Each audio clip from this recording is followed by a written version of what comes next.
Muy bien, YouTube, es tiempo de un video más, esta vez para hablar sobre el suspenso en la adhesión del Acuerdo de Escazú de parte de nuestro gobierno, el gobierno de Xiomara, a este acuerdo para Latinoamérica y el Caribe, en el que se habla sobre protección al medio ambiente, básicamente. Bueno, tres puntos principales que son protección de participación pública, acceso a la información también de parte del público y pues acceso a la justicia. Es la puesta en práctica de la Declaración de Río del 92, que de por sí no fue un éxito. Es por eso que hoy por hoy estamos haciendo todos esos esfuerzos para que lo que el papel refleja pueda verse en la realidad.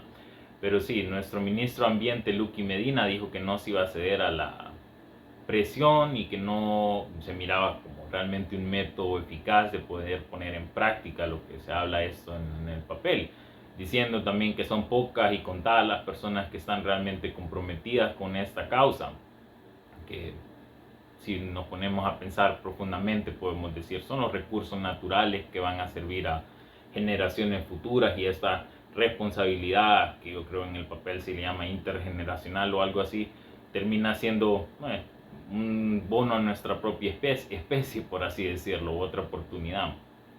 Pero sí, si ustedes notan también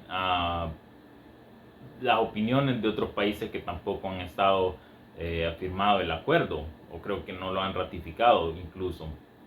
En el caso de El Salvador, si ustedes notan en la entrevista cuando se habló sobre esto, pareciera que ni siquiera habían leído, en este caso pues Bukele, de qué se trataba toda esta cuestión, con unos argumentos bastante pobres al momento de decir no, si lo que único que a nosotros no nos parece son por lo menos dos artículos del acuerdo, y no queremos dejar de construir viviendas, cuando en ningún momento se habla sobre dejar de construir viviendas en el acuerdo. Pero está bien.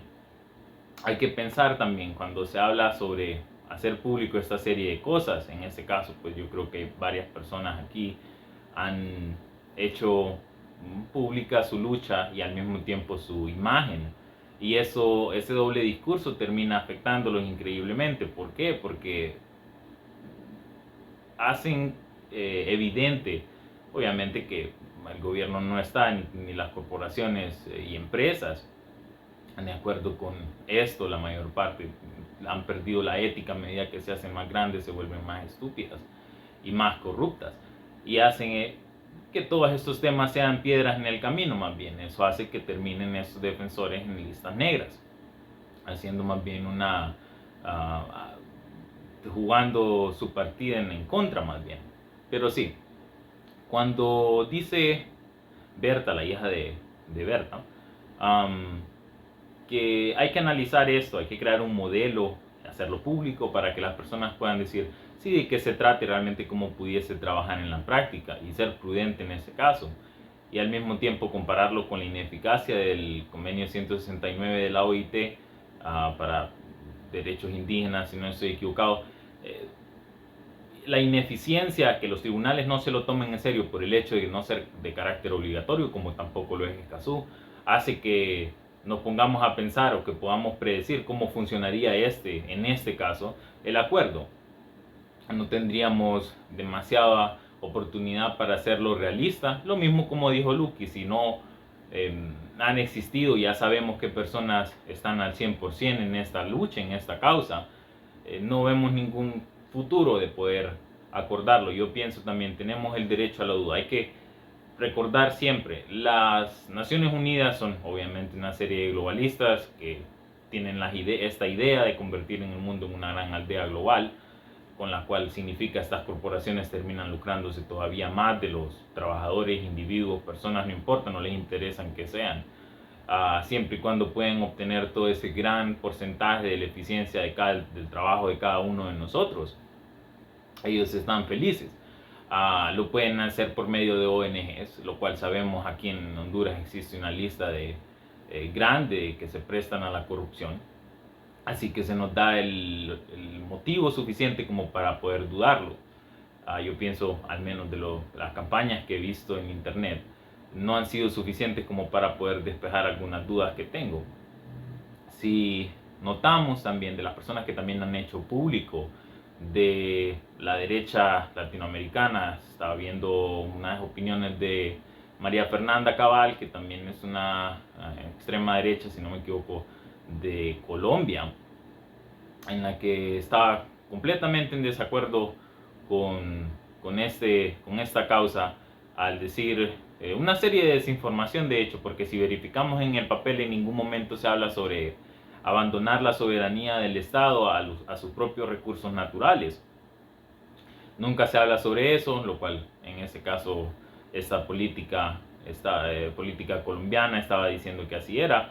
No es así, es realmente un mito, si ustedes leen el papel detenidamente.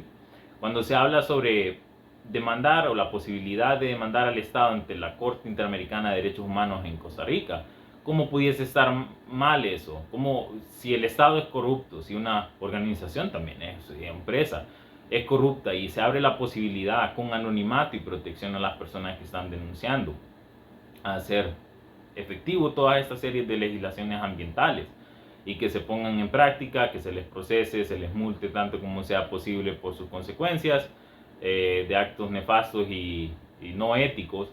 ¿Y cómo estaría mal eso? ¿Quién en su sano juicio diría que eso es algo incorrecto? Bueno, las personas que intentan lucrarse increíblemente y que básicamente le rezan al dinero, su verdadero Dios, pero sí. Hemos tenido éxito para las personas que pierden la fe sobre esta serie de cosas, y yo entiendo cuando las ponen en la base de sí, el individuo, cada uno, debemos dejar de hablar y poner en práctica cada quien con sus reciclaje y su uso de menos plástico y toda esta cuestión, pero no hay que perder la cabeza. Recuerden lo que estábamos hablando hace un tiempo sobre lo que vino a ser el protocolo de Montreal, que fue un verdadero éxito. La prohibición de estos CFCs fue una oportunidad más a esta civilización que, caso contrario, hubiese terminado chicharrada realmente. Ese fue un éxito. Sí, la cumbre de Copenhague fue un fracaso. También podemos decir que Río, si hasta ahorita estamos haciendo estos esfuerzos para poner este principio 10 en práctica con Escazú, también podemos decir que de alguna forma fue un fracaso, pero pudimos obtener algo de ello. Así que yo digo, sí, analicemos esto, analicemos que sea realmente viable, cómo funcionaría en este caso específico de Honduras. Y nada, crear el modelo, como bien dijo Berta, es algo que es necesario, es lo que ocupamos realmente. Aún es importante, y con eso no desacredito las acciones individuales de cada quien, quienes se sienten más empoderados en querer hacerlo de esa forma, como más una filosofía individual de comportamiento, y quieren seguir haciendo todo su compostaje y usar más su bicicleta y toda esta serie de cuestiones. Yo digo sí, yo digo hablemos más sobre esta cuestión realmente si queremos conservar esta serie de recursos y estas familias poderosas realmente que rigen Honduras, o al menos el caos económico hondureño. Si son inteligentes a largo plazo y quieren que sus familias no piensan en esta aldea global y que pueden migrar como ratas una vez el país esté completamente desestabilizado. Quiero tener la esperanza que no sea así y que tengan sus planes a largo plazo para poder conservar esta serie de recursos naturales y tener una responsabilidad para futuras generaciones, digamos. Estábamos hablando sobre el gran elefante de la habitación, estábamos hablando sobre la demasía, el exceso de personas. Muchos de hoy por hoy podemos hablar sobre reducción de personas voluntariamente. Las personas pueden decidir, no necesitamos políticas increíblemente estrictas como China y todo eso. Las personas podemos decirnos entre vecinos y demás que no es una buena idea tener esta serie de 7, 8 infantes que en forma de marimba por diferencia de cada 2 años.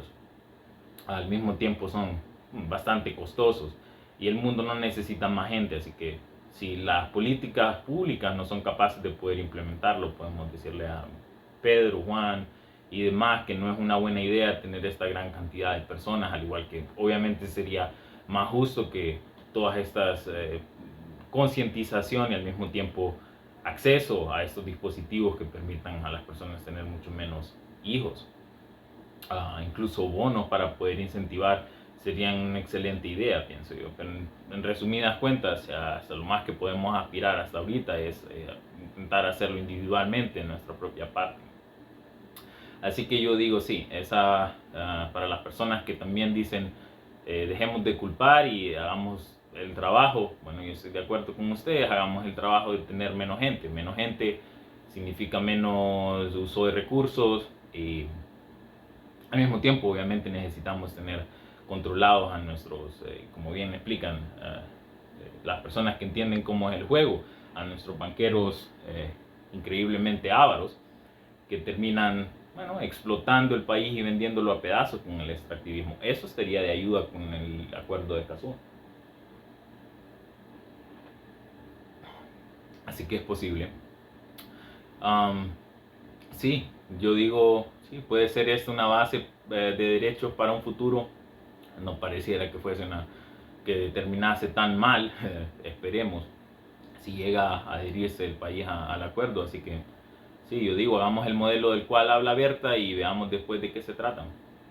Y eso es todo, chicos, gracias por ver el video.